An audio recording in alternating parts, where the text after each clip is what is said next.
Today I'm sharing a graduation card tutorial. I pre-printed these names on watercolor paper just in my standard printer that I have in my home, and now I'm taping the edges so that I will have a white border around my watercolor. I will be coloring in with my watercolors the entire white section here, so I want to press down tightly to make sure that as I brush the water across, it doesn't get through below the tape. So I'm just doing a sky on each one of these with some blue using a wider brush that I have. I like leaving some of the darker pigment here and there and just letting it dry kind of organically, making a very nice impression of a sky here. And I go just below the names on these. I'm not super careful with where I print the names. It doesn't really matter because I'm using the same background landscape on all of them, so the name position isn't a detail that I spend a lot of time on. I don't let my blue completely dry before I start with the green. I kind of like it to bleed in a little bit, but you can tell here I'm just putting some dabs of green and blending them across and letting the watercolor run however it wants to. After that's dry, I'm going to go back in with some charcoal gray and just create some simple little mountain ranges. Again, I'm going to cover the name with these, but when it dries it's going to be lighter than the black print from my printer. So I'm not super careful. This is really just relaxing and enjoyable to do, and I don't have a huge plan for these, just wherever I think the mountain range might look nice, or I need to cover up a little maybe mistake from the blue that I made or the green. No game plan, just kind of making some pointy triangular looking mountains, blending into the grass a little bit, leaving some darker spaces and some lighter spaces to just add dimension. While I'm letting that one dry, I go down to the next one. I'm using the back of my watercolor paper pad is what that cardboard piece is on the bottom there. So I love just attaching these simple cards to these boards that I can just kind of recycle for each project every time. So it's nice to be able to reuse those when I need them. The paint, or not the paint, but the painter's tape comes off pretty easily each time. And I like to work at two at a time because the top one can dry while I'm painting on the bottom one and vice versa. Now I'm just going in with blue. You could have started with the blue mountain ranges.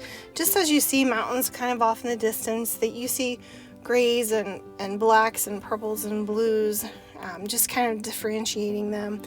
And again, no real plan here, just doing what I'm enjoying and blending in some color and covering up the gray a little bit with the dark blue. I decided these were a little bit too blue, so I went in and added some more of that dark charcoal just to give them the appearance of being just a little bit more bold and kind of dark in the background there, and just blending it in. I'm going to do the same thing on the bottom layer for Tyler's card. And again, I like this kind of mountain adventurous new beginnings themes for grad cards. I feel like they're good for guys and girls. And this is, I think, the second year that I've made these for the grads in our lives, and it's just fun little personal touch.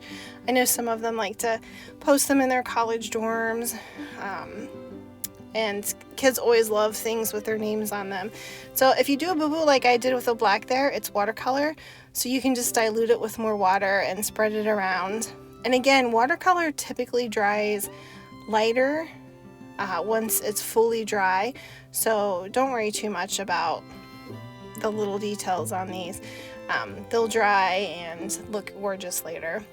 I'm going back in with some dark green, so I mixed some, I think it was olive with black here, and I'm just dabbing in some, I guess they're shrubs or bushes, or maybe even they represent some trees off in the distance. I'm pretty much just kind of blending in that sharp edge with the mountain and the grass here, just to add a little bit more dimension and fun to this. And you really can't mess this part up as long as you keep your brush wet and keep dipping in. And I'm just remixing the green and black in my little palette there each time. Excuse me. The last little bit here are the pine trees, and I just like a representation of 3. It just reminds me of a little family, maybe the mom and the dad, and then the grad student, and they're setting the student off free onto their next adventure. I guess just is what I'm kind of representing here with the triplet of pine trees.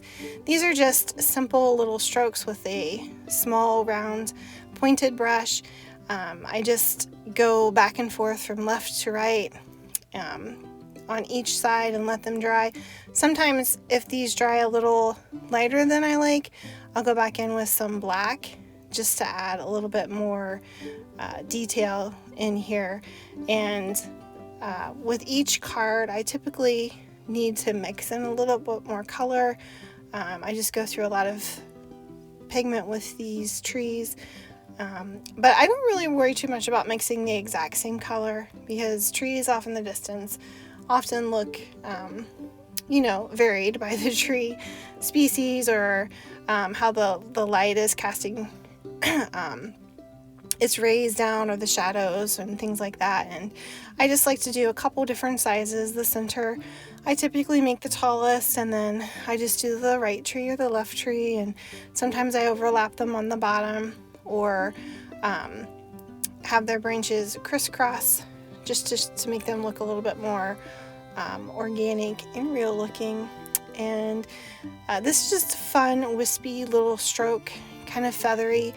If you hold your brush too tightly when you're doing this, it can make it, the paint can be too heavy and it'll drop too much. So if you hold it lightly and just, graze across the paper with your brush, it makes it have that little wispy stroke look.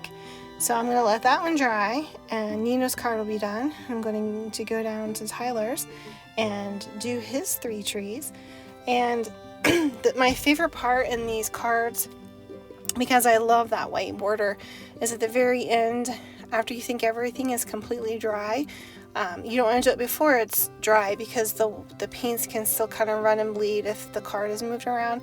So I let them completely dry, oftentimes overnight even, just to make sure they're super dry. But you're going to peel off the painter's tape very gently.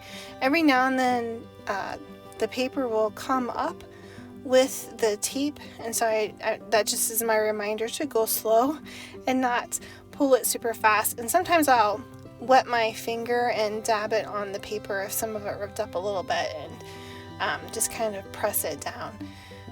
But generally the tape comes off really easily, and it leaves that nice white border.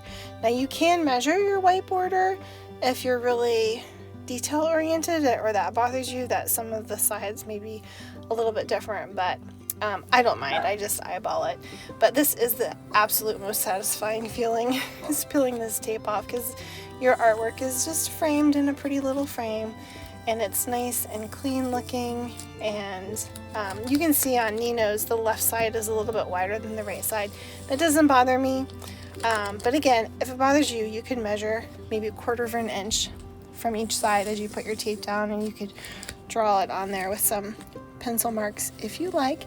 But I paired these with craft envelopes, and we'll be sticking our little cash gifts inside as we go to these grad parties, or we mail cards to these great young people.